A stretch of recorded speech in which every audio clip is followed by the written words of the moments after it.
Olá, pessoal. Estamos começando mais uma live internacional entre amigos e hoje com um convidado querido de muitos de vocês, que é o querido Philip Yancey, autor de vários livros, né, como Alma Sobrevivente, né, Sou Cristão Apesar da Igreja, Maravilhosa Graça, o Jesus que eu nunca conheci, enfim, Eclipse da Graça, Decepcionado com...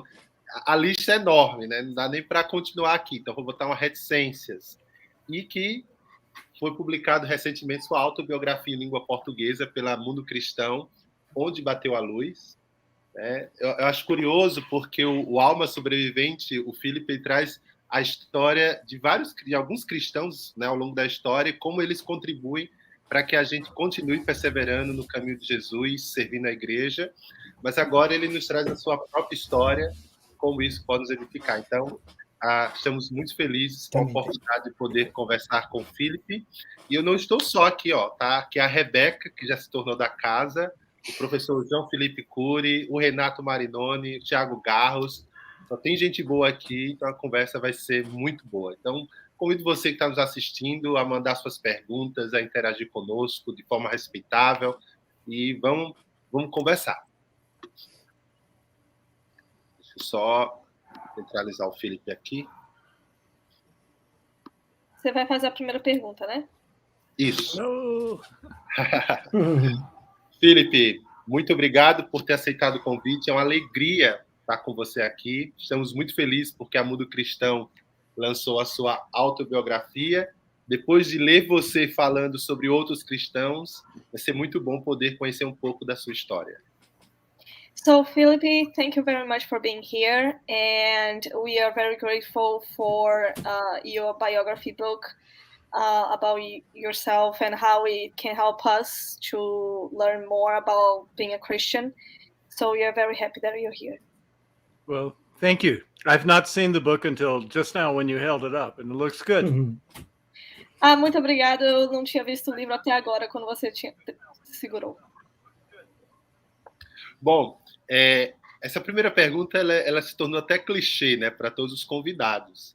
Conta pra gente como é que foi a sua conversão, Felipe. Como é que foi o seu encontro com Jesus? So this question is asked for everybody that comes here, and I want to know, how was your encounter with Christ? How did you become a Christian?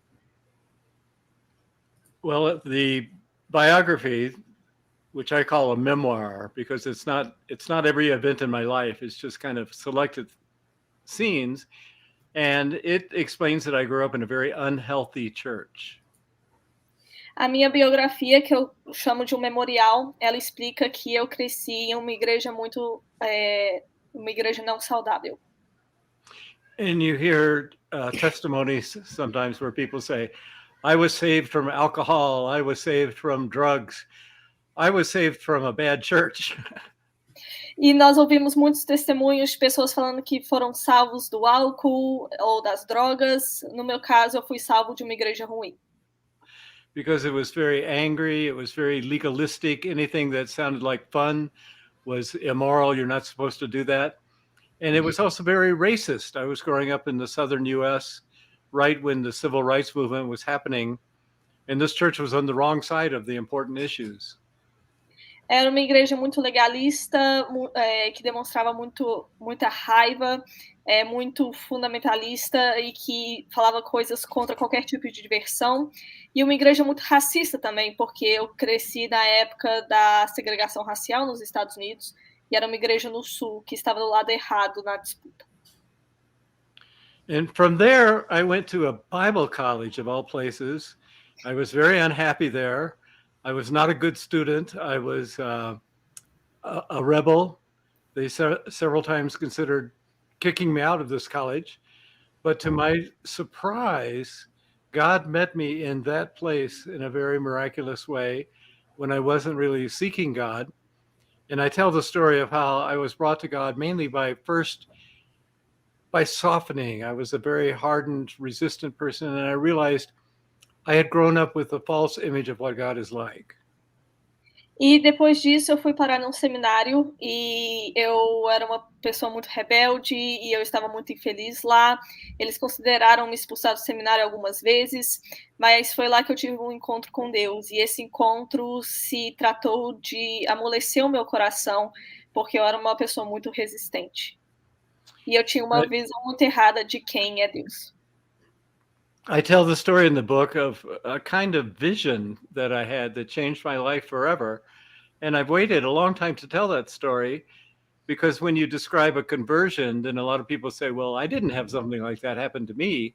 And that's true. God meets us all in different ways. But in my case, God very graciously revealed himself to me in a way that I couldn't deny. And it changed everything from that night on.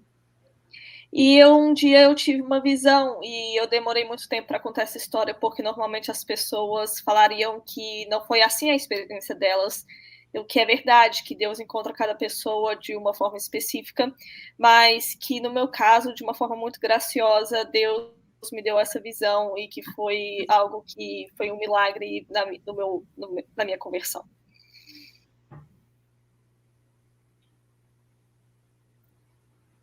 Next question. Próxima pergunta. Bom, a minha próxima pergunta é o seguinte: você, embora escreva muito sobre espiritualidade, igreja, enfim, questões que tocam em teologia, você é um jornalista, né? Você se trata como jornalista freelancer, né? Que trata, às vezes, de questões um pouco incômodas para alguns cristãos, né? Pela honestidade e a franqueza com a qual você relata isso. Como é que você encara a sua vocação? Assim, você acha que sua vocação é ser um jornalista? Ou ser um jornalista e escritor é um trabalho que você faz e você compreende a sua vocação como outra coisa? Para que Deus te chamou? So, even that you are a writer or talking about spirituality, you call yourself a journalist. So, my question is, what do you consider your calling, your vocation to be? If it's to be a writer and a journalist or something else, what do you consider God called you to do? Good question. A lot of books, and especially Christian books, are written by experts. Boa pergunta. Muitos livros cristãos são escritos por algum expert? Maybe a professor, maybe a well-known pastor, somebody who has an expertise in some field. Talvez um pastor ou um professor que tenha alguma especialidade em algum campo de conhecimento. And a journalist is different. A journalist is a generalist, somebody who knows a little bit about a lot of things, but not a lot about any one thing. E o jornalista, ele é diferente. Ele é uma pessoa que sabe um pouquinho sobre tudo e não muito sobre pouco. Ele é mais generalista no conhecimento. When I choose a topic or when I write about a particular subject, I see myself as a pilgrim in the pew sitting next to you. I don't come as an expert. I come as a person with the same questions that you come. Let's hold hands. Let's walk through this thicket of questions, trying to find an answer and see if we can go to the other side. Então, quando eu vou tratar de algum assunto, eu funciono como alguém que está sentado segurando um copo do seu lado. Uma pessoa que vai ter as mesmas perguntas que você e que vai estar tentando desvendar o assunto e entender melhor o que as respostas seriam junto com você. In fact, I joke sometimes when I find something I don't know the answer to, I write a book about it because it gives me a chance to go to people and go to the Bible and spend all the time I need finding an answer to that question. Eu até tenho uma piada que quando eu tenho alguma pergunta que eu não sei a resposta, o que eu escolho fazer é escrever um livro, porque aí eu vou ter tempo para poder entender qual será a resposta, para poder voltar para a Bíblia e poder conversar com as pessoas sobre isso. For example, my publisher one time asked me to write a book about prayer. And I said, I don't know anything about prayer. And then I thought, so I should write a book about it. And then I can spend whatever time it takes to find out what prayer should be, how I should change, and learn from some people who do it well. Teve uma vez que a minha editora pediu para eu escrever um livro sobre oração, e eu pensei, eu não sei nada sobre oração. E foi aí que eu pensei, então eu devo, na verdade, escrever um livro sobre isso, para que assim eu possa entender melhor do que se trata e poder conversar com as pessoas. Muito bom. Na sua biografia, perdão, na sua autobiografia, você comenta sobre essa experiência de ter pertencido a uma igreja tóxica. E o tema das igrejas tóxicas hoje estão na ordem do dia, né? Nós temos um livro que saiu nos Estados Unidos e agora aqui no Brasil muito importante, do Scott McKnight, né? Uma igreja chamada Tove, que trata exatamente sobre o abuso que acontece dentro do ambiente eclesiástico.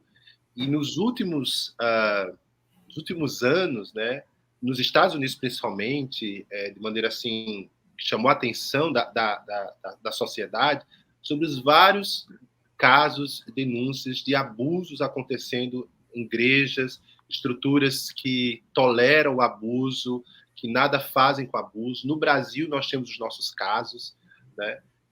Eu pergunto para você assim, o que é a sua experiência com essa igreja tóxica, né? O que é a sua experiência com essa igreja tóxica? Trouxe de lição para que você possa ajudar pessoas que hoje se encontram em contextos parecidos, né? Em ambientes onde o abuso acontece e às vezes ele é tolerado.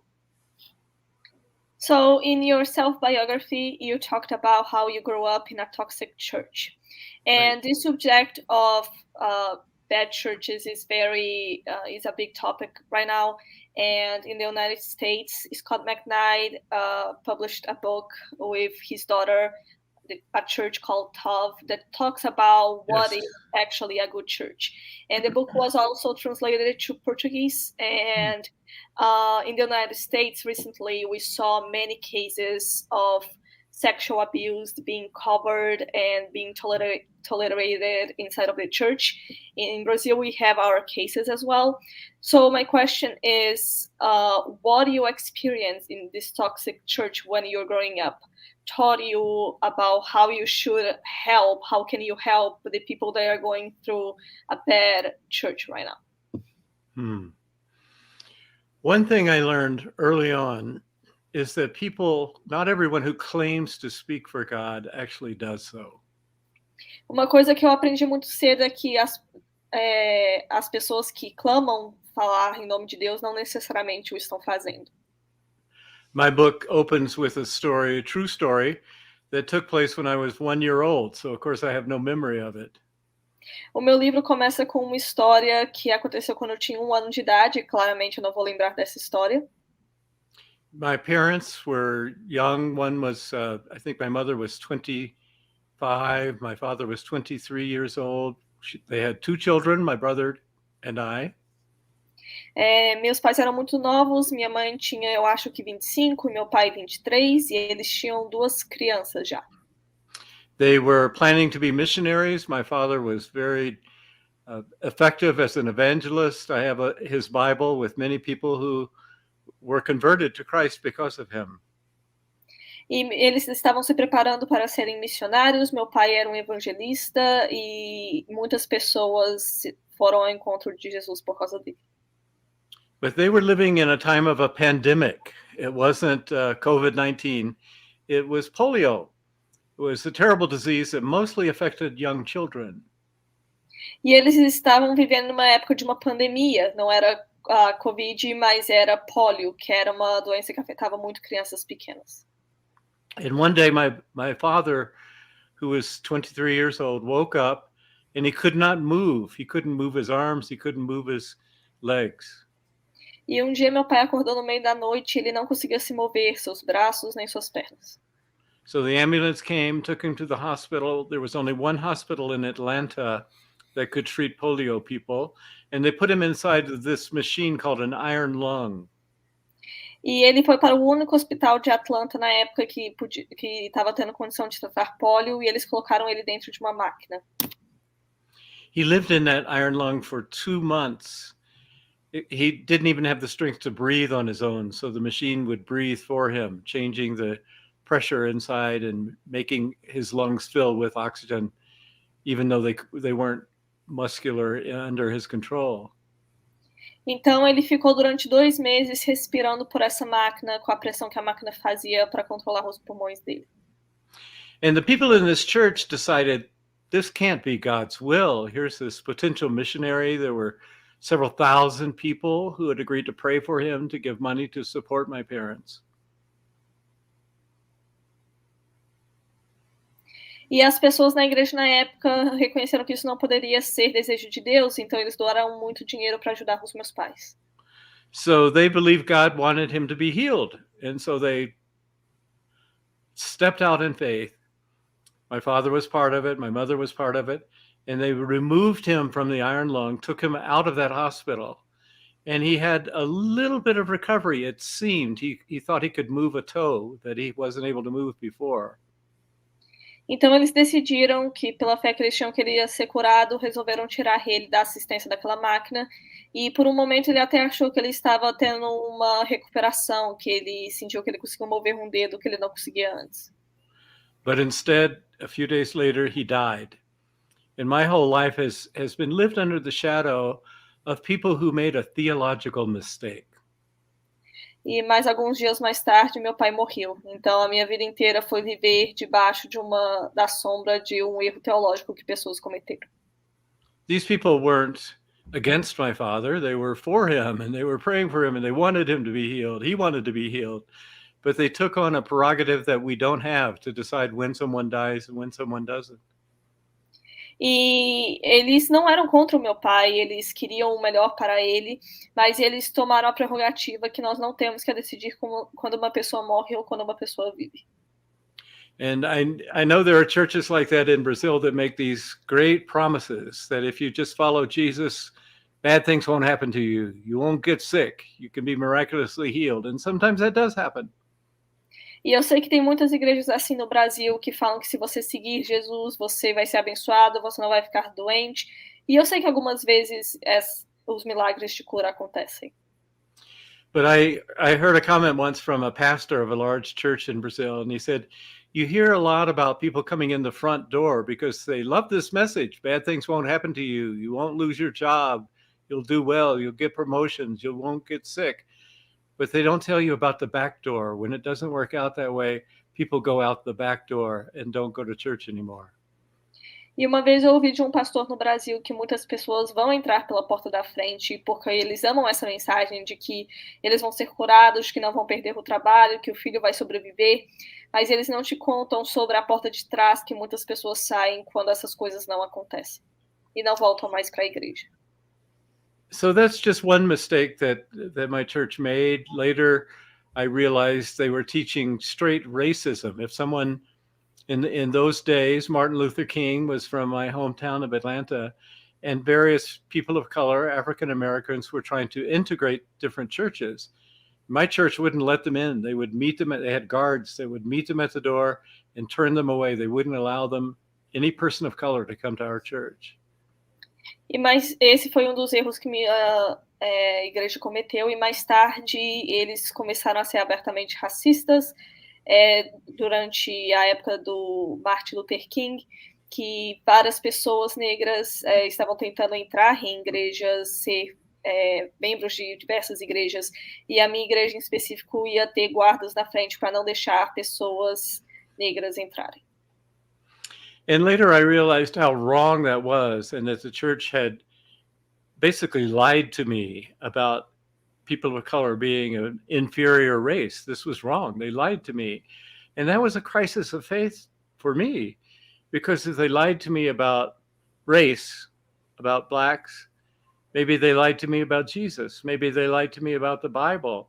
And so I stayed away from church for a while and was just trying to decide what is worth keeping and what should I throw away. Então, um dia eu percebi que minha igreja tinha mentido para mim sobre pessoas negras. Então, eu comecei a questionar sobre o que mais que eles poderiam ter mentido. Se eles mentiram sobre pessoas negras, talvez teriam mentido sobre Jesus. So today, when I'm a writer writing books, I try to be very honest about some of the mistakes the church has made, because I don't know about Brazil, but in the United States, the church may be as likely to turn someone away from God as to turn them toward God. And we need to get that straight. And we need people, you mentioned Scott McKnight, there are people like that who tell it like it is. And I, as a journalist, try to do the same thing. So I think it's important to hold churches accountable in the same way the Bible did. When you read Paul's letters to the churches or John's letters to the churches in Revelation, he didn't back down when they needed criticism. He gave criticism, and I think we need some of that still today. Então, quando eu escrevo um livro, eu tento ser o mais honesto possível sobre os erros que as igrejas cometeram, porque eu sei que igrejas, da mesma forma que eles podem levar pessoas para Deus, eles podem tirar pessoas de perto de Deus. Então, assim como o Scott McKnight fez, que foi muito honesto sobre esse assunto, eu tento ser também, até porque a Bíblia o faz. O apóstolo Paulo, o apóstolo João, eles não escondem os erros que as igrejas para quais eles estavam escrevendo faziam. I want to quickly add that I am not against the church. I am for the church. I'm involved in my local church. And I meet people who say, I just can't find a good church. E eu não sou contra a igreja, pelo contrário, eu tenho e trabalho na minha igreja local, mas eu procuro essas pessoas que falam que não conseguem achar uma igreja boa. And I say to them, that's why the church needs you, because you have a vision of what a church should be, and you haven't found a church that meets it. So maybe you should be the one who goes into that church and makes that vision happen.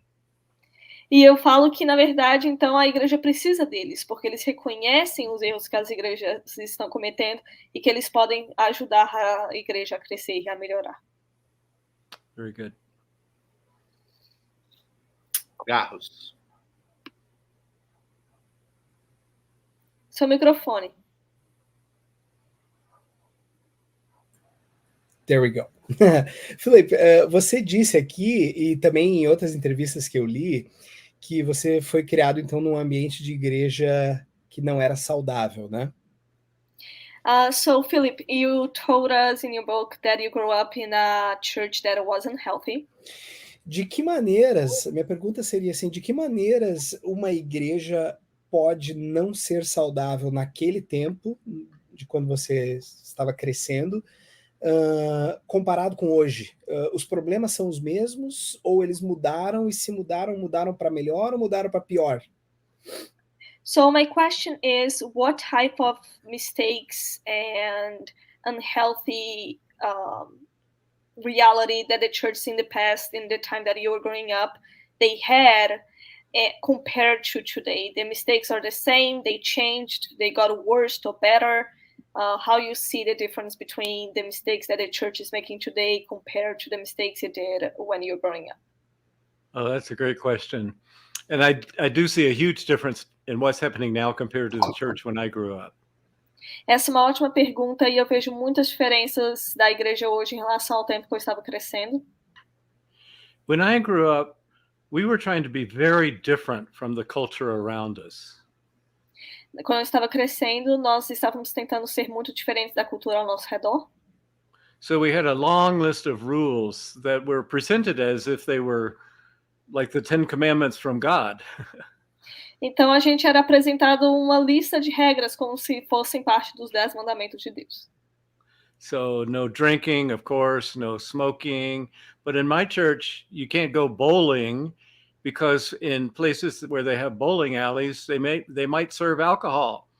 And it's okay to read the local paper, but you can't read it on Sunday because that's breaking the Sabbath. In fact, you can't read it on Monday either because somebody had to work on the Sabbath on Sunday to produce the paper for Monday.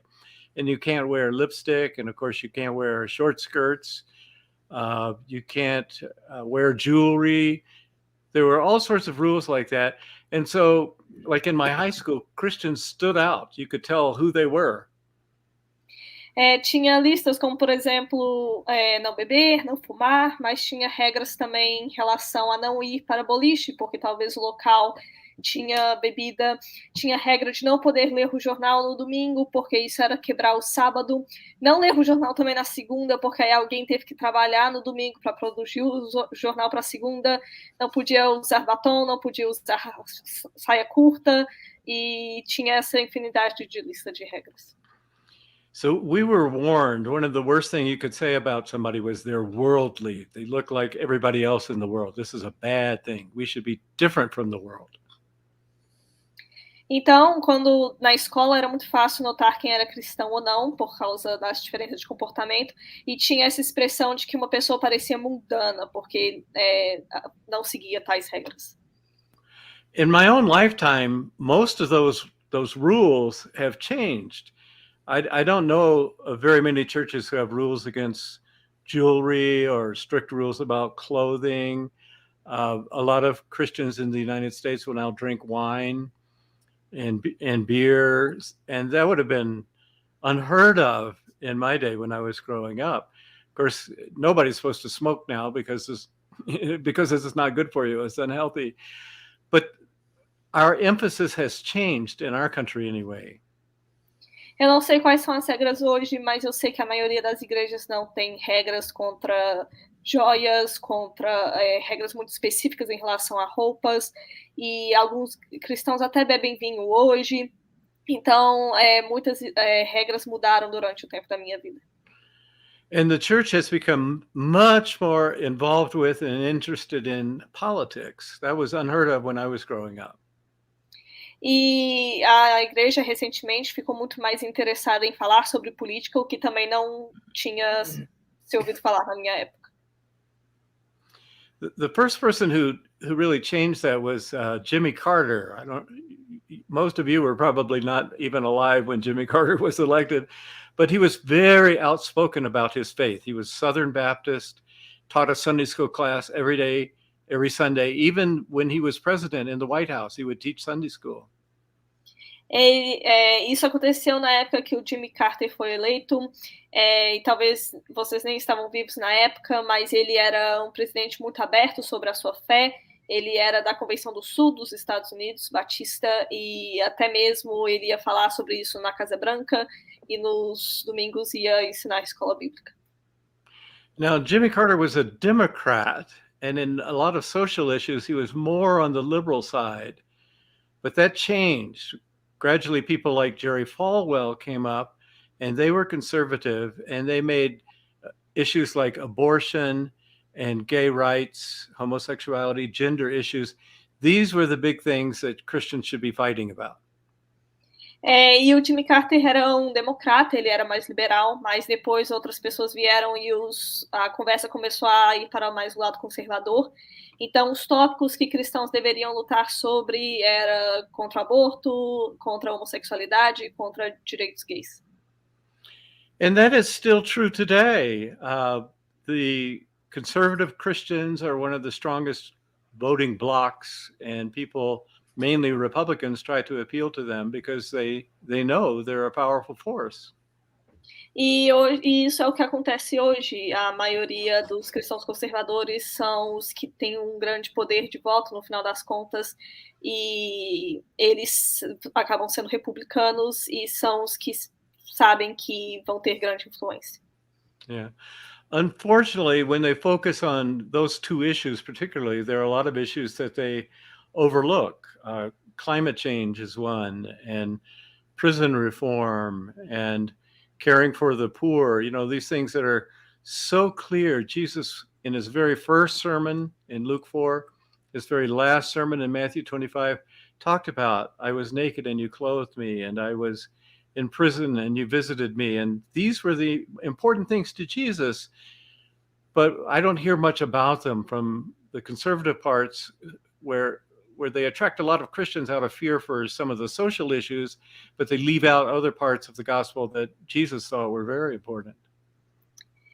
Mas esse grupo de pessoas vão esquecer de problemas como problema climático, em relação também a cuidar do pobre, coisas que Jesus, desde o seu primeiro sermão, em Lucas 4 até o seu último, em Mateus 25, falou sobre de dar roupa para aquele que precisa, comida para quem precisa.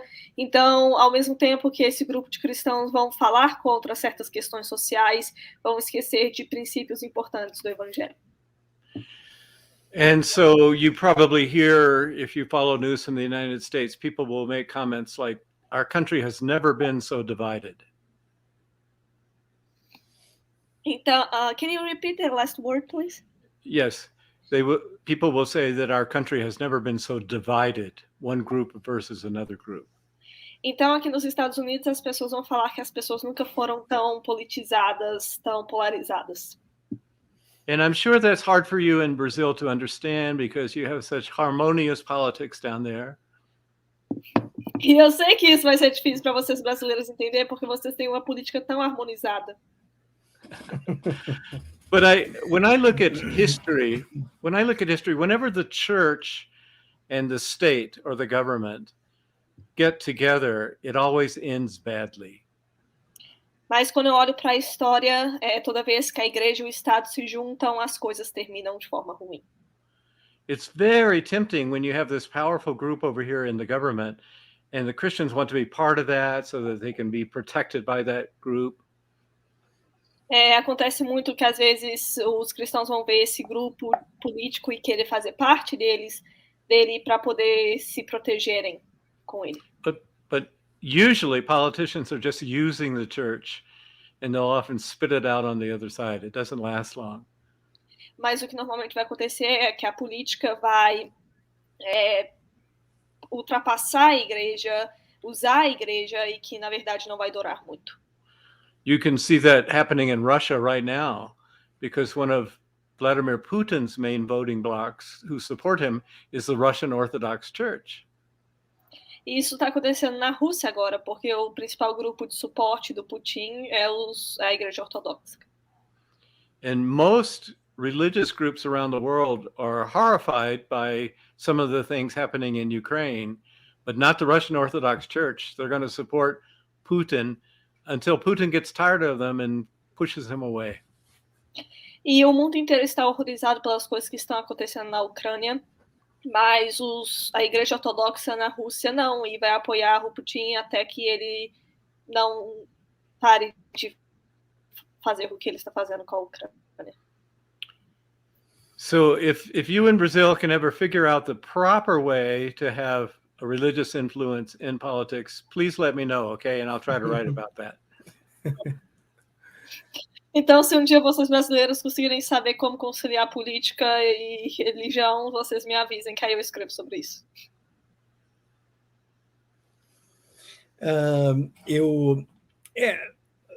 Indo nessa direção, eu gosto muito de uma frase que tu escreves no Jesus que eu nunca conheci. Vai, Rebeca. So, following your logical track, I remember something that you said in your book, The Jesus That I Never Knew. Você diz que a teologia, em determinado momento ali, você diz que a teologia já muito discutiu sobre a opção preferencial de Deus pelos pobres, e você realmente defende ali no livro que Deus parece ter uma preferência pelos oprimidos, ou no livro você usa o termo underdogs, que Deus parece ter realmente uma preferência pelos underdogs.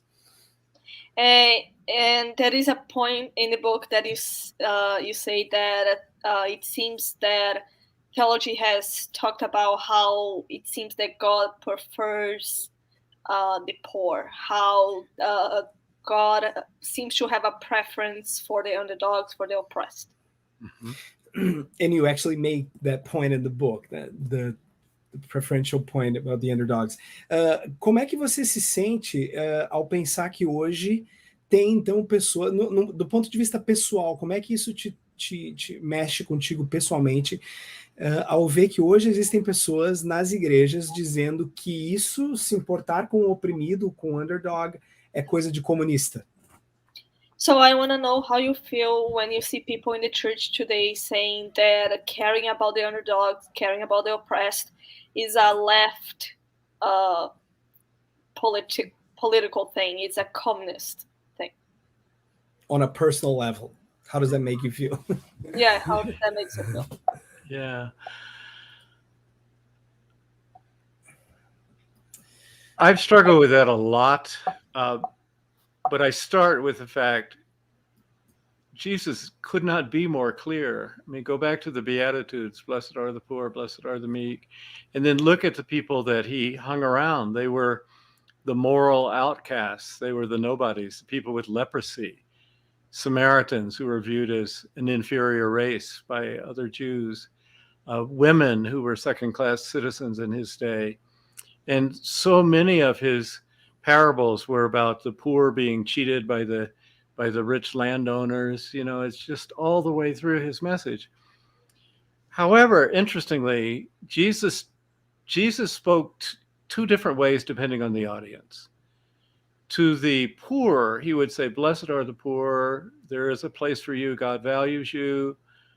You don't have justice. You should have justice. He was giving them hope and a vision.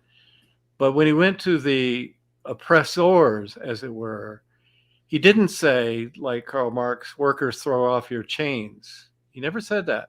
He never advocated violence when he's talking to the poor, when he's talking to the oppressed ones. To the oppressors, he was pretty tough. He would say, you need to change. You need to be different. But even so, he treated the oppressors with dignity. Remember the story? It's in Luke 18. There are two different characters Jesus encounters. He's just walking through this village of Jericho. The first one was a beggar, and he was blind, and he yelled out, Jesus, son of David, have mercy on me. And, oh, I forgot you're translating. I better stop. It's okay. Eu não sei o que mais eu poderia falar, porque Jesus é bem claro ao longo dos 4 evangelhos sobre abençoado é o pobre de espírito, abençoado é o humilde de coração. Ele é bem claro ao longo do seu ministério aqui na Terra sobre a mensagem que ele estava passando para os oprimidos, a forma até com as pessoas com quem ele se relacionava, eram pessoas que, de fora da moralidade esperada, eram pessoas, né, que eram consideradas de uma raça inferior, como os samaritanos, mulheres que eram cidadãs de segunda classe na sociedade em que ele vivia, e quando ele vai conversar com os oprimidos, ele vai falar que eles são abençoados para eles terem esperança, porque eles merecem justiça, mas quando ele vai falar com os opressores, ele é muito mais duro com eles, em vez do que dar suporte ao que eles estão fazendo. Então, quando a gente vê uma história, provavelmente em Lucas 18, sobre um cego que vê Jesus e ele grita, Jesus, filho de Davi. Very good. Very impressive, Rebecca. But there was another character in the same village, and he was the opposite. He was the oppressor, and that was a man named Zacchaeus. E naquela vila tinha um outro homem rico que era o opressor e que não estava agindo contra o cego. The main thing we know about Zacchaeus was that he's very short, so he had to climb into a tree to see what was going on in the parade. E nós sabemos que o Zaqueu ele era muito pequeno, então ele teve que subir em uma árvore para conseguir ver melhor. But I think there was another reason he climbed into the tree. He was very unpopular in that village. E eu acho que tinha uma outra razão pela qual ele subiu na árvore, porque ele era muito popular naquela vila. Because he worked for the Romans, and the Romans were the ones that were occupying Israel and had many acts of violence against the citizens. Porque ele vivia numa época que os romanos estavam governando Israel e faziam muitos atos violentos contra as pessoas. It's very interesting how Jesus treated Zacchaeus. He didn't say, do you see that guy? He's the bad guy. Go get him, get him. E é muito interessante como Jesus tratou Zaqueu. Ele não apontou o dedo para ele, falando, olha, ele é o cara mau, ele é o opressor. Instead, he treated him like a respectful human being. He said, I'd like to come to your house for dinner tonight. And confronted him with his injustice, converted him. And by the end of that dinner, Zacchaeus was paying back all the people that he had cheated over the years. Mas em vez disso, em vez que apontar o dedo para ele, Jesus foi muito respeitoso com ele e falou que queria ter um jantar na casa dele. E durante esse jantar, Jesus confrontou ele sobre as atitudes dele e ele se converteu e acabou no final ele iria pagar de volta para as pessoas tudo que roubou delas. And back to your original question, I think the key difference in communism and followers of Jesus, some impose from the top down. The power structure requires of a change in behaviors. It would take all the money from the rich people, will distribute it out to the poor people. Whereas Jesus talks about the kingdom of God growing from the bottom up. It's like grass and it grows in the middle of wheat. It's my job to take care of the weeds, but it's your job to grow the kingdom of God in the midst of this broken world. E eu acho que uma diferença-chave do comunismo para a lógica dos seguidores de Cristo é porque na lógica do comunismo vai haver a repartição do dinheiro dos ricos para com os pobres, mas na lógica de Jesus os oprimidos irão crescer. Então, cuidar para que no reino, né, a lógica é que na verdade vão crescer como uma grama. De baixo para cima, né? Não de cima para baixo. I was in Russia in 1991. Communism fell there in 1989, and they were still trying to figure out what kind of country should we be. Sorry, can you repeat that? Yes, I was in Russia in 1991, right after communism had fallen, and it was a very chaotic situation. They're still trying to figure out what kind of nation should we be. Eu estava na Rússia na época que o comunismo caiu e eles ainda estavam tentando descobrir e decidir que tipo de país que eles seriam. I met with the editors of Pravda newspaper, the famous communist newspaper in Russia. E eu me encontrei com as pessoas de um jornal comunista famoso da Rússia. And I was with a group of Christians, and this is what the Pravda editor said to us. E eu estava com um grupo de cristãos e é isso que a pessoa do jornal falou com a gente. They said, help us understand, because we think we share so much in common. You are against people being poor. You are for justice. We are against poverty. We are for justice. We are against racism. We are for women's rights and human rights and justice. And yet, though we have the same goals, we have produced the most monstrous, that's the word they use, the most monstrous society in the history of the world. E eles viraram para a gente e falaram para a gente ajudar eles a entender, porque a gente tinha muitos valores em comum, se preocupar com o pobre, ser contra a injustiça, ser contra o racismo, ser a favor do direito das mulheres, mas mesmo com os mesmos valores, eles falando deles mesmos, nós produzimos uma sociedade muito ruim da história do mundo. The works of Alexander Solzhenitsyn had just been published, and he estimates, in fact, demonstrates that about 66 million citizens were killed by Stalin and Lenin and other communist leaders. And that's what happens when you impose it from the top, when you have a government that has all the guns and they decide, we're going to force this from the top. E uma pessoa publicou na época sobre como que o governo do Stalin matou milhões de pessoas, 6 milhões de pessoas, e é isso que acontece quando você tenta impor de cima para baixo, das armas estarem nas mãos dos poderosos para tentar fazer de cima para baixo. And I never see Jesus telling us to rely on government to force justice. In fact, he talks about changing people's hearts and the kingdom of God growing in the middle of society, showing people why this is a better way and why we should care about things like justice and poverty and inequality and those things. Mas eu nunca vejo Jesus falando para a gente se confiar no governo, de que deve se fazer de cima para baixo, mas que, na verdade, nós devemos fazer com que o reino mude o coração das pessoas para que assim possa ser de baixo para cima. O coração das pessoas pode mudar e a mudança acontecer. But we never have the option of not caring about those things, not caring about justice, not caring about inequality, not caring about the oppressed. Jesus never gives us that option. We have to care, we have to demonstrate that, but it's the style, the best way to get to what he's describing.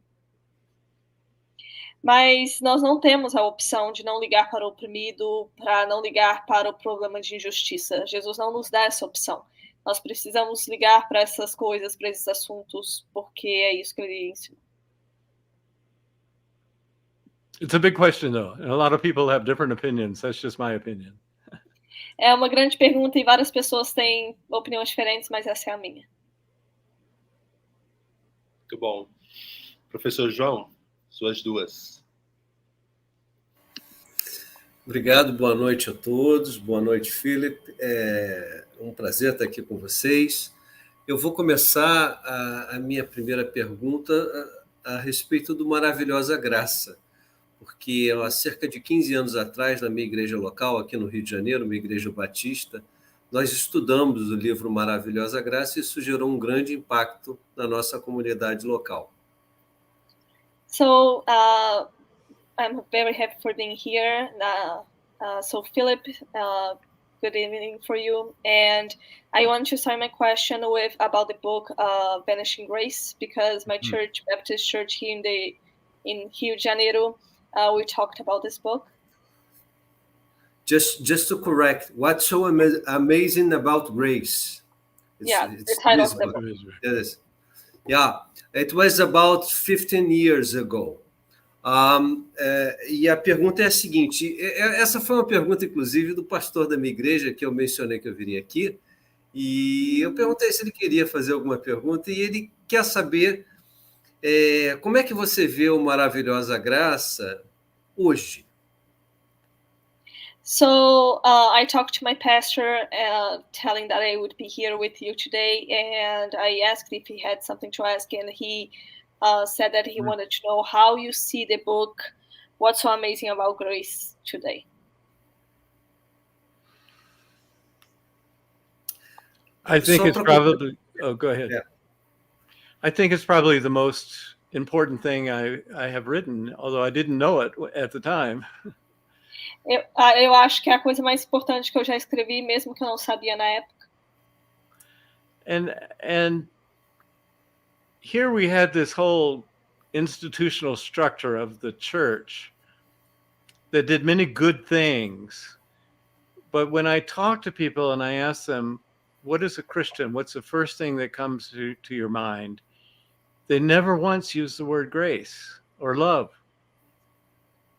Isso diz muito sobre a estrutura da igreja, porque quando nós perguntamos o que é ser um cristão, as pessoas normalmente não vêm com a resposta em relação à graça e a amor. And I knew what that was like because I grew up in a church that worked very hard on theology and rules, and we have to be moral. And yet somehow I missed that message of grace. I didn't wake up with the awareness that God loved me every day. I didn't really realize what Jesus had done for me. I missed that message. And when I understood it, it changed everything. And you find it all the way through the Bible. It's a story that God wants to get across. E eu sei como que isso é, porque eu cresci com essa realidade de uma igreja que era muito firme em teologia, em ensinamentos, em querer ser moral, mas não uma igreja que me fazia lembrar todos os dias que eu sou amado por Jesus e que fala justamente sobre esse amor que Deus tem por nós. And the word grace, it permeates how we treat people who are unlike us. It permeates how we treat people who are our enemies. Jesus said, love your enemies, pray for those who persecute you. Grace should define us. I heard a story the other day that I'll tell you just after you translate this, Rebecca.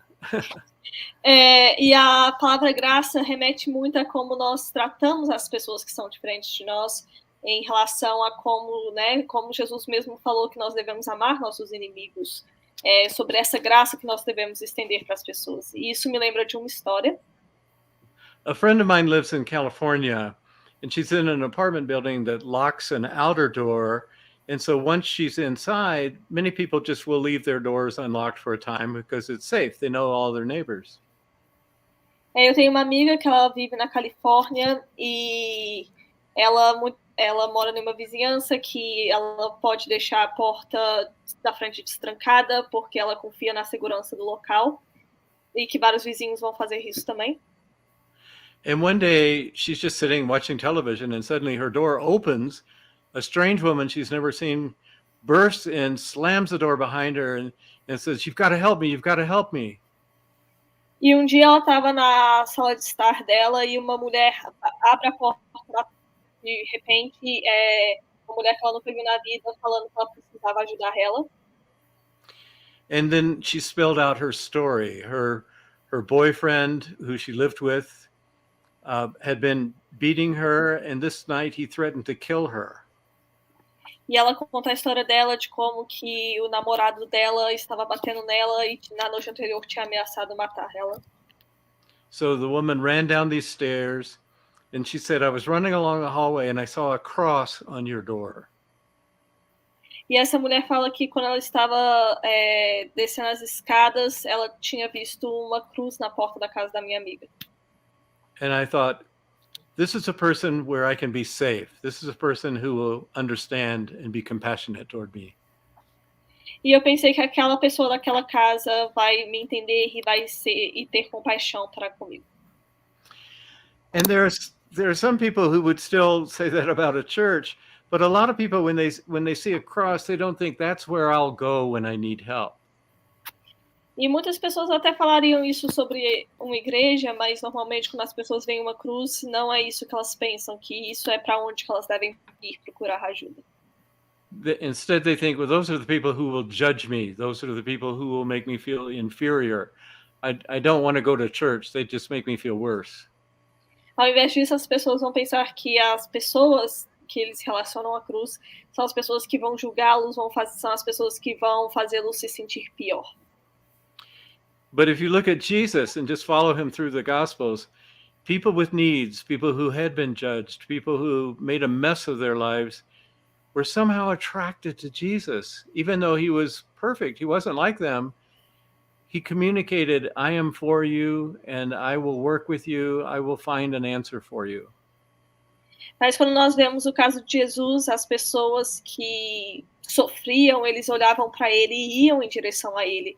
E Jesus, mesmo Jesus sendo perfeito, diferente deles, eles confiavam em Jesus, que sabiam que poderiam falar com ele, porque ele falava que era por eles, por essas pessoas oprimidas. In John's Gospel, he says that Jesus came full of grace and truth. Two things, grace and truth. No Evangelho de João, João fala que Jesus veio cheio de graça e verdade. And the church has worked very hard on truth. From the very beginning, they had church councils and they had debates. And last time I heard, there were something like 45,000 denominations in the world. We want to get that truth right. We want to have the correct doctrine. E as igrejas normalmente vão focar muito na parte da verdade, de tentar focar nessa questão teológica, né? Nós temos muitas denominações ao redor do mundo, se eu não me engano, 4.000, e as pessoas estão sempre tentando pegar essa parte doutrinária de forma certa. Acho que 24.000 foi o que ele disse, né? 24,000 denominations or something. 45,000. 45 mil. Yeah. And truth is important, but I wish I knew some churches who competed as hard to be known for their grace as I knew churches who compete to be known for their truth. We need more of a balance, and Jesus showed that balance. E descobrir a verdade é importante, mas eu gostaria que as igrejas também lutassem muito para competir na questão da graça. Assim como elas querem mostrar como são fortes em relação à verdade, eu queria que as igrejas se preocupassem em mostrar o quanto elas são grandes em relação à graça. And Professor John, nothing pleases me more than hearing from a pastor who catches that vision and starts asking, how can I make my church a grace church, known for a grace church, so that people will go there confident that people will care and not just have all the doctrine right, but have the love and compassion. You know, at the end of time, I don't think God is going to be saying, you know what, you missed 3 points in the Westminster Confession of Faith. I don't think that's God's main concern. He's going to say, how good were you at loving? Yeah. When people looked at you, did they see something of me? Well, what do you want them to see, God? I want them to see that I, as Jesus said, I came for the sinners, not the righteous. I came for the sick, not the well. I want to be known as on the side of the underdogs, as you said earlier, Tiago. And I just love it when a church catches that vision and sees how it ripples out, and the reputation of the whole church changes. Então, professor João, eu fico muito feliz de um pastor que se preocupa com essa questão da graça, de querer que a igreja dele seja conhecida por essa questão do amor e da graça, porque no final das contas não entendeu 3 pontos doutrinários de forma certa, mas que ele vai querer saber se a gente amou, se as pessoas viam Jesus em nós mesmos, e se a gente demonstrou esse amor e compaixão pelas pessoas. Eu queria aproveitar minha segunda questão para introduzir o Vanishing Grace. Aí sim, continuamos com o tema da graça. For my second question, I wanted to keep the theme of grace, talking this time about the book Vanishing Grace. Logo no início do livro, bem no início, você faz a seguinte ponderação. Você diz que você se preocupa como o mundo secular te vê. In the beginning of the book, you say that you care about how the secular world sees you. Mm-hmm. E aí, por que a gente deve se preocupar? Essa é uma questão muito importante, que tem a ver com o seu comentário anterior. Mas por que o cristão deve se preocupar como o mundo secular nos vê? So the question... to introduce my question, it is about how, what you said before about how we have to care about how the secular world sees us. E em determinado momento adiante no livro, você cita uma pessoa que diz que não usa o termo evangélico porque ele tem conotações negativas. Como é que você lida com isso? Como é que você resolve isso? So, further in the book, you tell a story about someone who doesn't identify as evangelical because of the reputation that the word carries. So I wanted to know how you deal with this. Yeah, there are a lot of people in the United States who no longer want to identify with that word evangelical, even though they have beliefs that are evangelical type beliefs. Tem muitas pessoas nos Estados Unidos que já não querem mais se identificar com esse título de evangélico, mesmo que eles tenham crenças que se remetem ao ser evangélico. Because sadly, if you ask the average person, say in New York City, do you know this word evangelical? Yes. What is an evangelical? Someone who voted for Donald Trump who is probably a racist. That is the kind of answer you get, because that's what the secular media characterizes evangelicals as being. E isso acontece porque quando você vai para Nova York, por exemplo, e você pergunta para alguém na rua, você sabe o que é um evangélico? Eles respondem que sim, e você pergunta o que essa palavra remete para eles. Eles vão falar sobre que remete a uma pessoa que votou no Trump e que é racista, porque essa é a forma como a mídia demonstra evangélicos. I have a friend named Walter Kim, who's head of the National Association of Evangelicals in the United States. So he's kind of the top evangelical in the United States. E eu tenho um amigo que ele trabalha numa como um líder de uma organização evangélica, e então ele é como se fosse um top evangélico dos Estados Unidos. He's a Korean by descent, but he grew up in the United States, so he's solidly American. Ele é coreano, mas ele cresceu nos Estados Unidos, então ele acaba sendo americano. And he recently went to the World Evangelical Congress, and each country gets one vote in this Congress. E ele foi para um congresso mundial de encontros de evangélicos e cada país tem um voto nesse congresso. And he said, again and again, people from other countries would say, we understand that the word evangelical in the United States is now a bad word. It means good news, and you can do whatever you want. We're keeping that word.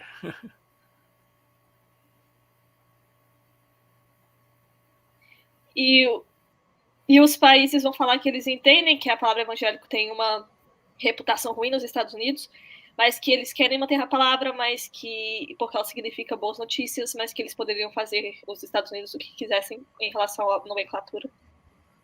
So in most of the world, I've been, well, my wife calculated the other day, we've been to 87 different countries. So we've seen a lot of the church in different parts of the world. Minha esposa calculou um outro dia que a gente esteve em 87 países diferentes, então a gente esteve em grande parte do mundo vendo diferentes igrejas de diferentes países. In a lot of those countries, for example, I heard just the other day that in the southern part of Africa, there's a Muslim part in the north, but in the southern part, below the Sahara Desert, 50% of all the health care is done by mission agencies. Not government, mission agencies. E eu ouvi isso um outro dia que na parte do sul da África, não do norte, que é predominantemente islâmica, mas na parte do sul, grande parte do cuidado de saúde, do sistema de saúde, vai ser feito por agências missionárias, não pelo governo. So if you asked a villager in rural Africa, what is a Christian? They may say, well, I'm not sure, but about once a week, this van comes and it's got a red cross on the side, and they bind our wounds and they set our broken bones and they give us pills for our illnesses and they keep us healthy. And is that a Christian? Because I think those people are Christians. Então, se você perguntar para alguém daquela região o que é um cristão, talvez eles respondam que eu não sei, mas uma vez por semana vem essa van com uma cruz vermelha do lado e eles nos dão remédio para os nossos problemas, cuidam das nossas feridas, dos nossos problemas de saúde.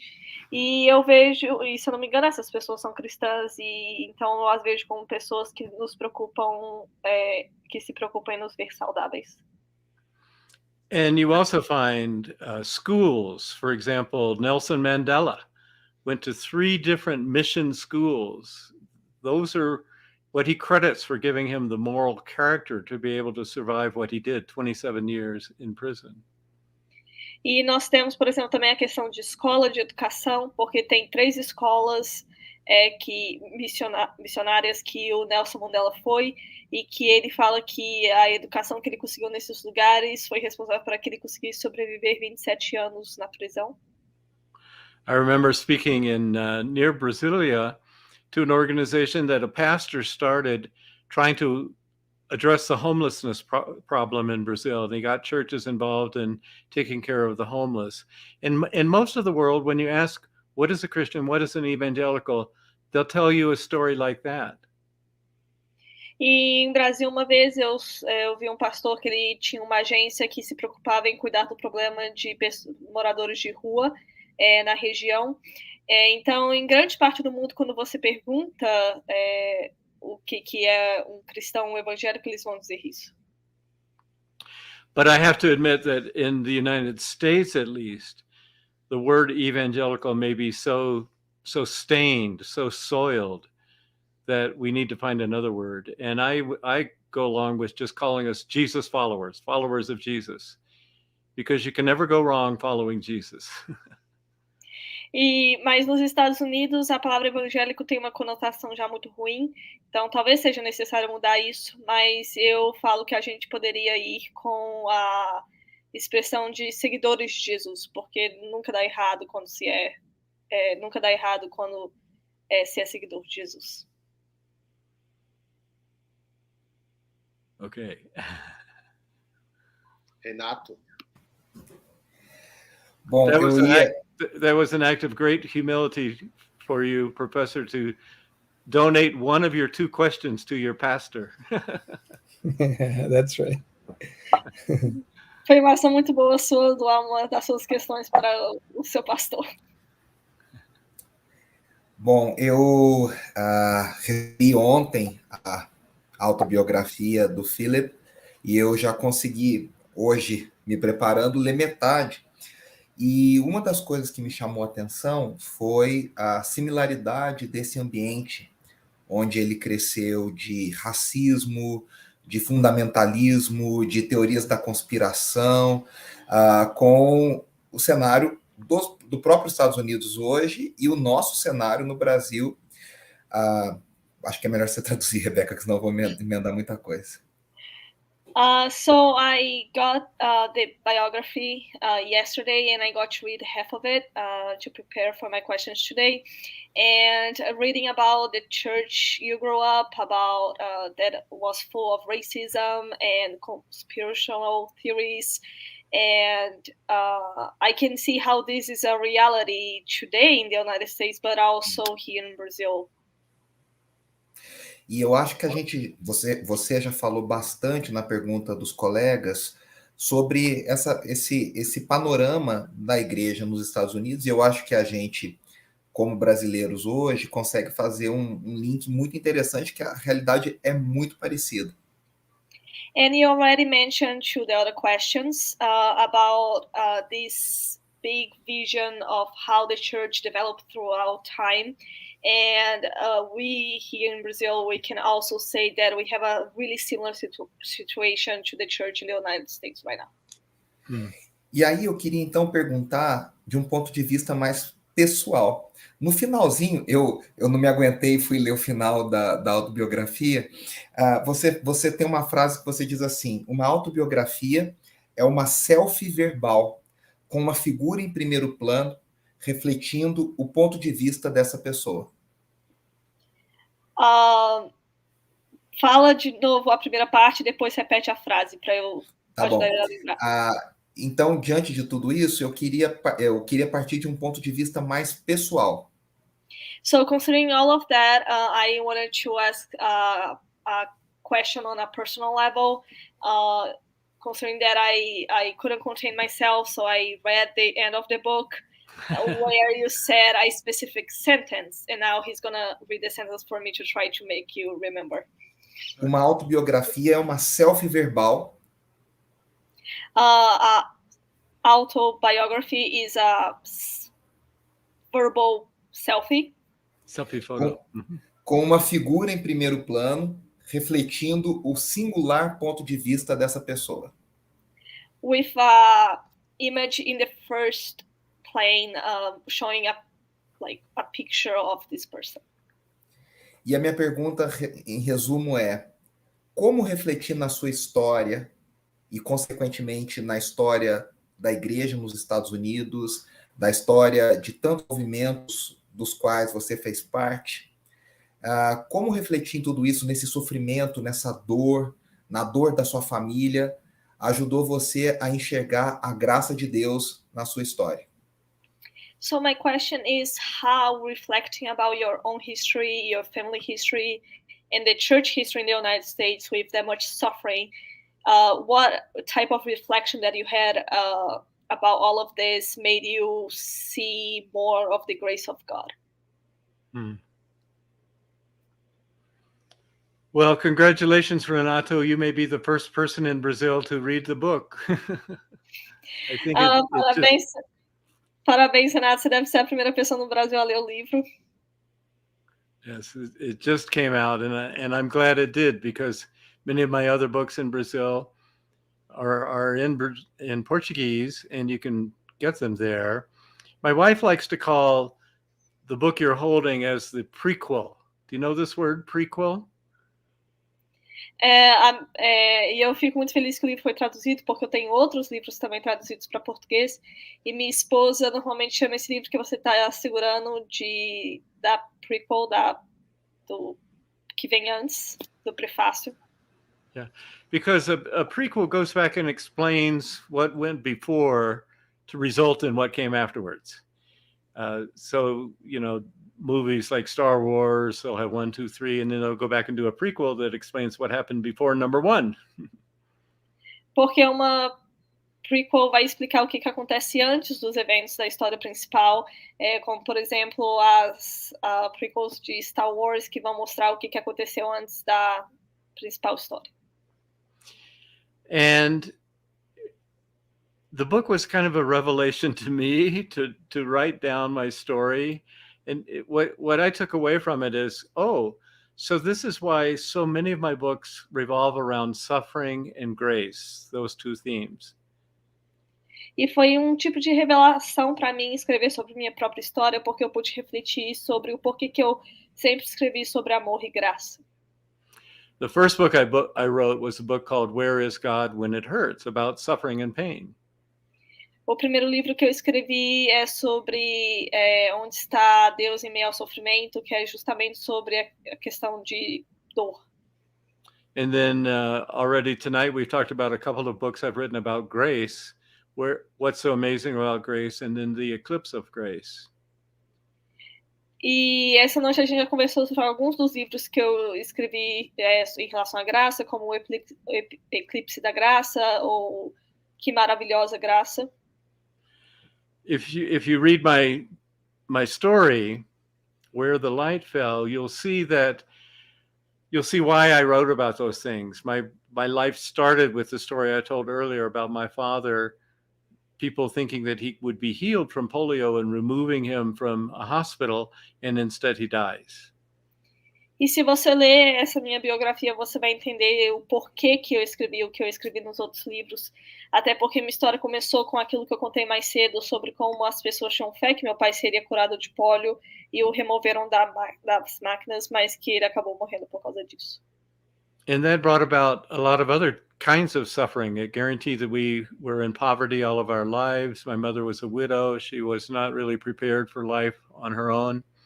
And there's a lot of family trauma in there as well. E muito sofrimento seguiu esse acontecimento, porque minha mãe era uma viúva e então tinha muita pobreza. Ela não tinha condição de sustentar a gente muito bem sozinha como uma mãe solo.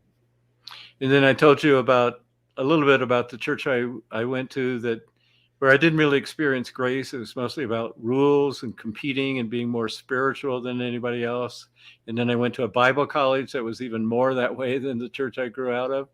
So when I first encountered grace, it was like the first gulp of water to a person who's dying of thirst. That's what it felt like. It felt like, so this is what it's all about. And those two themes, suffering and grace, came out of my story. That's why my wife calls it a prequel. E eu contei sobre a igreja que eu cresci e que era muito essa questão moralista de ser o mais espiritual, de regras, e que eu fui para um seminário que era mais forte ainda em relação a isso. Então, quando eu entrei em contato com esse conceito de graça, foi como uma pessoa que toma o primeiro gole de água quando está com muita sede. Foi eu descobrindo que é justamente sobre essa questão de graça e amor. E então a gente vê esses tópicos na minha história, e por isso que minha esposa fala que esse livro funciona como um prólogo para os outros livros, porque explica o porquê que eu sempre me preocupei com esses tópicos. Some of the stories in the book are rather intense. And when I was writing it, my wife would be concerned. She would say, "Are you okay? This is pretty tough. This is pretty hard to review in your own life." E muitas histórias do livro são muito pesadas, e minha esposa ia até checar comigo, ela vinha checar comigo se eu estava bem, de revisitar essas histórias pesadas. But I was able to see my own story through the lens of redemption, getting a glimpse of how God sees us. He doesn't automatically see all of our mistakes. He sees the redeemed part of ourselves, the part that he's proud of, that he remade in us. And I was it wasn't a painful thing to write, even when I'm writing about painful scenes, because I'm writing as a person who survived. Not everyone does survive. I tell the story in the book of my brother. You probably got to some of that, Renato. And he did not survive. And I care about the people who are turned away from God because of the church. That's one reason I sometimes scold the church, because we don't always act like Jesus. Mas o livro acaba sendo sobre redenção, sobre como Deus nos vê, sobre essas lentes de redenção. Não olhando para os nossos maiores erros, mas então não foi difícil para eu revisitar essas histórias, porque eu estava revisitando com esses olhos. E, infelizmente, muitas pessoas acabam não sobrevivendo. Meu irmão mesmo não sobreviveu, talvez Renato chegou nessa parte do livro. Então, por isso que eu me aproximo dessa questão das igrejas, porque eu sei que muita dor pode ser causada. E a minha última pergunta é que no seu livro, Para que serve Deus? Eu acho que em inglês, Rebeca, é What Good is God? Eu acho que é alguma coisa assim, o nome original. Você fala sobre uma fé verdadeira que surge em histórias reais, em meio à calamidade. E nós acabamos de passar... pode falar, desculpa, Rebeca. So in the book that he's talking about, qual é o título again? What good is God? What good is God? Yeah, in the book What Good is God, you talked about how... fala de novo. Uma fé genuína surge em meio à calamidade. How a real faith comes in midst of suffering. São histórias reais e a gente acabou de passar por uma pandemia mundial e global que foi com a Covid-19. And you're talking about real stories, and we just got out of a pandemic of COVID-19 that caused a lot of suffering and pain. A gente tem visto muita divisão, um cenário muito complicado, mas eu queria saber como você vê também essa fé genuína pós a pandemia da Covid e como você vê essa questão da fé surgindo em meio a mais uma calamidade. So I wanted to know how, considering everything that we went through in the pandemic, how a strong faith can come out of it, how a strong faith can come out of the suffering caused by this recent event of COVID-19. Yeah. It's a very hard question, and when I think about it a lot, I can see that some good things have come from it. É uma pergunta difícil, mas eu posso ver que algumas coisas boas vieram disso. For example, it exposed, in my country, it exposed how upside down our values are. No meu país, por exemplo, mostrou como que os nossos valores estão de cabeça para baixo, são muito opostos. So we may pay a basketball player or a football player $20 million a year just to throw a ball around. Talvez a gente acaba pagando milhões de dólares por ano para um jogador, para ele só jogar a bola de lado para o outro. And the pandemic right away elevated people who are essential that we tend to overlook. E durante a pandemia mostrou como que a gente tende a não ligar para as pessoas, que a gente tende a ignorar a questão da vida das pessoas. Nurses and orderlies in hospitals are very important. Médicos, enfermeiras, hospitais são muito importantes. Janitors who who were cleaning the banisters and cleaning the airplanes before people could fly on them are almost as important as the pilots who fly the plane because they keep you alive. Até mesmo as pessoas que iam limpar os aviões antes dos voos acabaram sendo tão importantes quanto os próprios pilotos, porque nos mantinham vivos. And it demonstrated, I wish the church had used that opportunity to come together. It didn't happen in America. E eu queria que a igreja tivesse usado essa oportunidade para se unir, mas isso não aconteceu nos Estados Unidos. 2 Corinthians 1 tells us how we should respond as the people of God. We should represent, it says, the God of all comfort and the Father of compassion. To let people know this is what God is like. We're going to show you that we care for you because God cares for you. And the way you can detect that is how we treat you.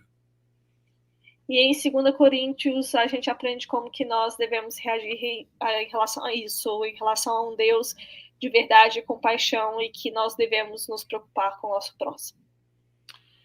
Instead, in our country, I don't think very many people would say the church brought comfort and compassion. They were mostly fighting over masks and vaccines and whether to have live services or do it all by Zoom. I mean, these are the kinds of things that the church was spending so much of its energy from in my country. Mas a igreja no meu país estava perdendo tempo com discussões em relação a máscaras e a vacina, e é isso que as pessoas vão se lembrar quando pensarem em relação à igreja durante esse tempo de pandemia. But at the same time, it did awaken in various places a spiritual hunger. Mas, ao mesmo tempo, em vários lugares se despertou essa fé espiritual. When you face the possibility of getting sick or maybe even dying, especially a young person, maybe you've never thought about that before, but suddenly there are people dying around you and you could be next.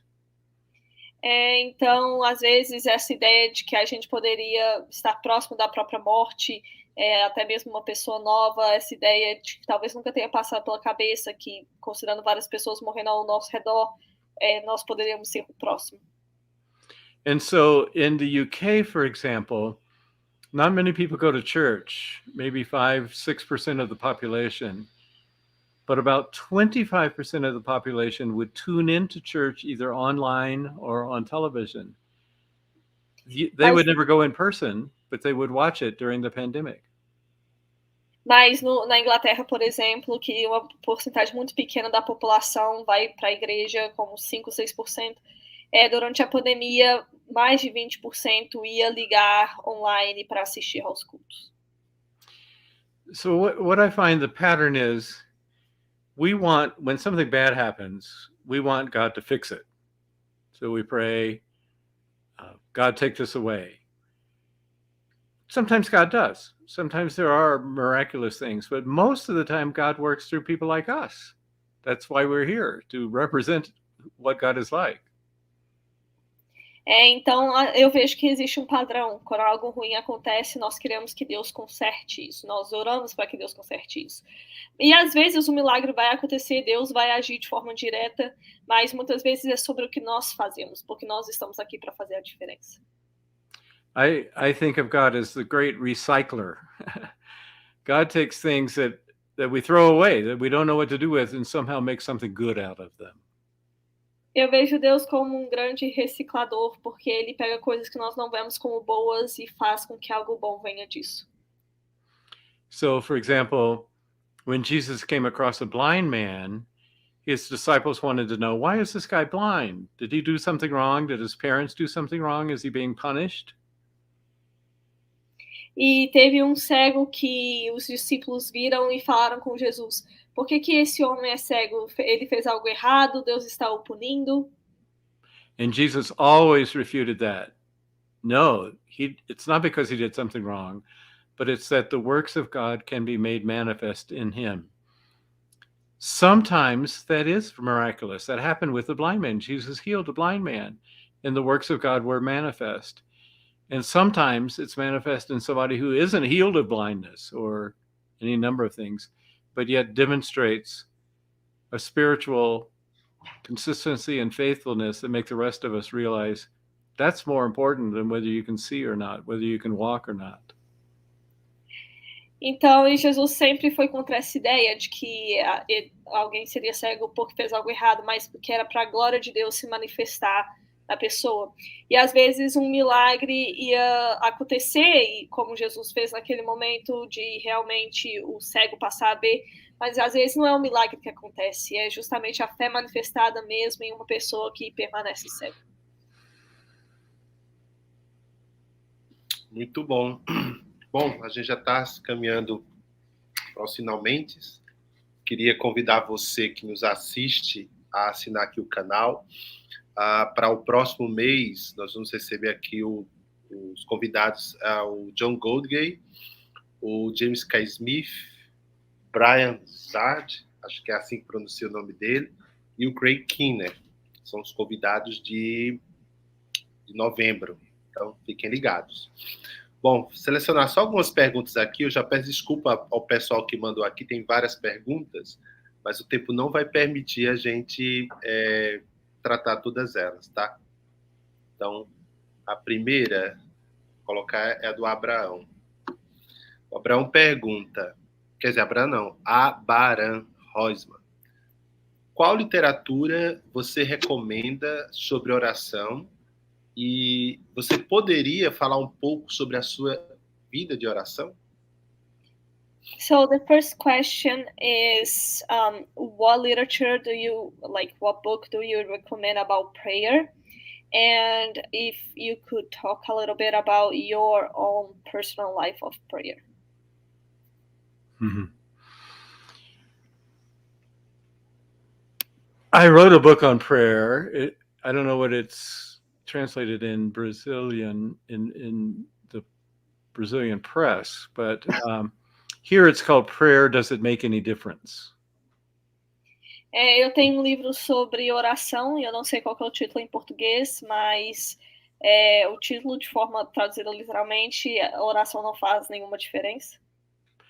And most of the Christian writers that you would be familiar with from the United States, like a Tim Keller, Max Lucado, they have written various books on prayer as well. So I would start there, people that you know and can trust, that you've learned from, and maybe some of the panel members, the question askers, can have some suggestions here too.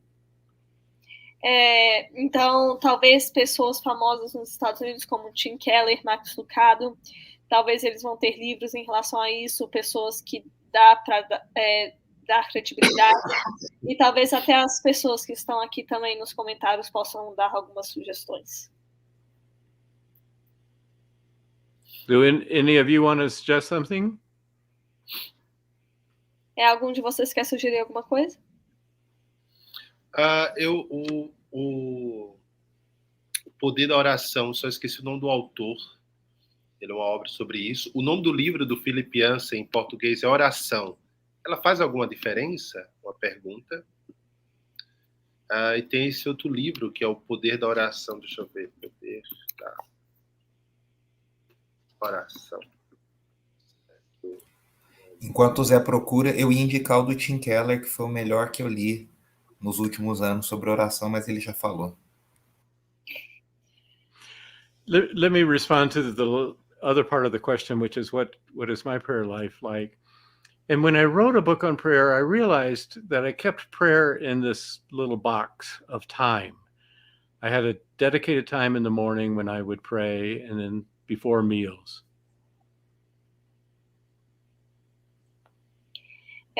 Então, deixa eu aproveitar para eu responder a segunda parte da pergunta sobre a minha vida pessoal de oração. E quando eu estava escrevendo sobre a oração, eu percebi que eu mantinha essa ideia de orar em uma caixinha. Eu ia orar de manhã e antes das refeições. And what I needed to do was be praying throughout the day. When a telephone rang, when I had coffee with a friend, when I'm driving down the highway, to use those times to invite God into my daily life, not to contain it within a little box that I did each day. That's still important, but rather to pray throughout the day. E o que eu percebi é que eu deveria, na verdade, estar orando ao longo do dia, antes de uma ligação, num café com um amigo, ao dirigir o carro, porque mesmo que orar em momentos específicos é importante, é muito válido orar várias vezes ao longo do dia.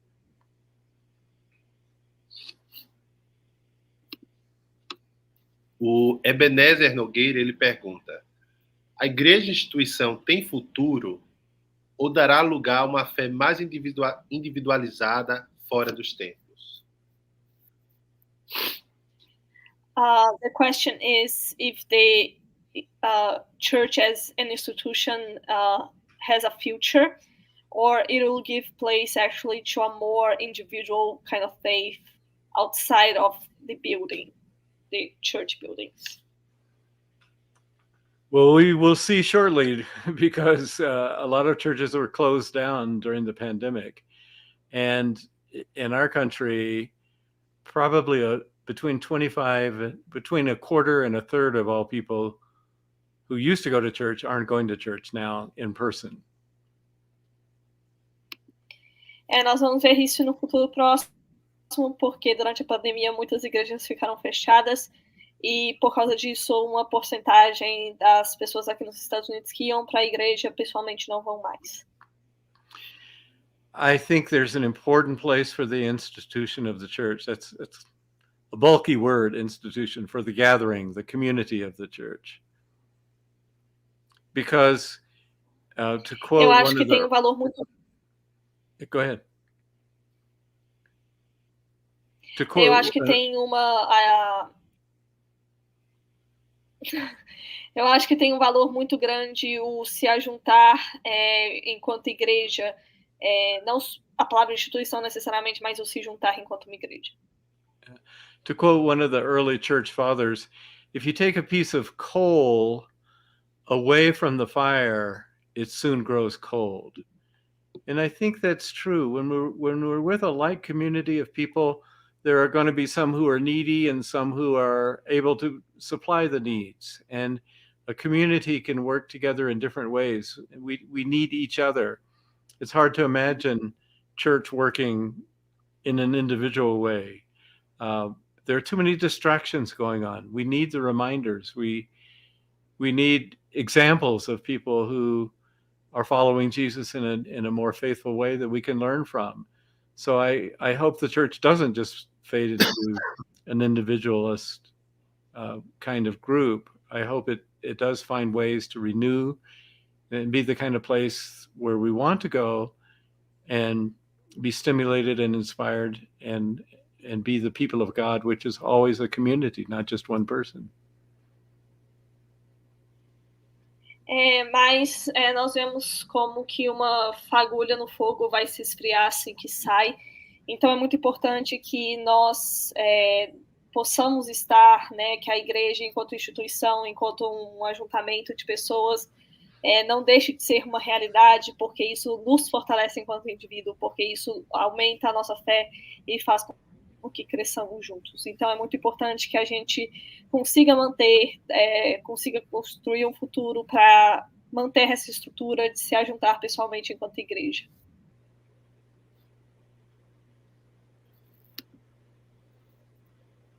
Muito bom. Confesso que tenho muitas perguntas aqui, mas vou concluir a live com a última pergunta. Em 2001, quando você lançou Alma Sobrevivente, o Soul Survival, o subtítulo em inglês é Como a Minha Fé Sobreviveu à Igreja, né? Em português é Sou Cristão Apesar da Igreja. So I wanted to talk about a book that you published in 2001 about how, I think the title will be How I Survived from the Church. Yes, Soul Survivor. Mm-hmm. E o subtítulo em inglês é Como a Minha Fé permaneceu firme apesar da igreja, né? Em português seria Sou Cristão Apesar da Igreja. And the subtitle would be How My Faith Remained Strong Regardless of the Church. Mm-hmm. When people ask me what was my favorite book that I wrote, it's always that one, because I got to write about my heroes. These are the people I learned from that formed me as a Christian. So I'm glad you brought it up. I think it's the same publisher as the memoir that just came out, Mundo Cristão. Uhum. Isso, Mundo Cristão. Got a copy. Eu fico muito feliz quando as pessoas mencionam esse livro, porque eu falo das pessoas que mais me influenciaram na fé nele, então fico feliz de você tenha mencionado. Bom, a minha pergunta é o seguinte. A gente iniciou essa conversa falando da sua experiência traumática com uma igreja não saudável, uma igreja tóxica. O subtítulo do Soul Survival é Como a Minha Fé Sobreviveu à Igreja, né? Sou cristão apesar da igreja. Ou seja, olhando para o passado, ao escrever sua biografia, sua autobiografia, você pode dizer que hoje, né, décadas depois, você é cristão por causa da igreja? So, my question is on how the subtitle of your book, because you have talked here a lot about a toxic church that you grew up in, and the subtitle of your book is this idea of how you are Christian regardless of the church. So my question is, if today, after this many years, you can say that you are a Christian because of the church. Because of the church. I guess it depends on how you use the word church. I did find a church that was pretty close to what I needed. That was a very healthy church. This was in the city of Chicago. And I've written about that now and then. Eu acho que vai depender do tipo da definição que você dá para a igreja, porque recentemente eu achei uma igreja que atende minhas necessidades aqui em Chicago. It was a church that communicated grace, that welcomed all people. It was right between the richest part of Chicago and the poorest part of Chicago, and they came together in this church and got along together. Different races, different education, different income. E é uma igreja entre a parte rica e a parte pobre de Chicago. Era uma igreja que falava muito sobre graça e que vários tipos de pessoas diferentes, com um contexto de educação diferente, de diferentes raças, se encontravam e se juntavam. Some of the people, as you know, in that book are people I got to know personally and interviewed as a journalist. And then one of them, Dr. Paul Brand, I co-wrote 3 books with him. So in that way, they had a direct effect on me spiritually. They really, truly became mentors to me. Others of them were deceased when I wrote the book. So I was going through their writings and learning from them that way. I guess I would have to admit, however, that it's usually the individuals who had the deepest effect on my faith, not the group of the church together. I'd have to admit that. E nesse livro eu cito algumas pessoas que impactaram muito minha fé, uma delas sendo até uma pessoa que eu escrevi 3 livros com. Então eu diria que o impacto na minha fé não é muito sobre a instituição igreja, sobre uma igreja como um todo, mas cristãos que são igreja e de forma individual me influenciaram e me fizeram crescer muito na fé.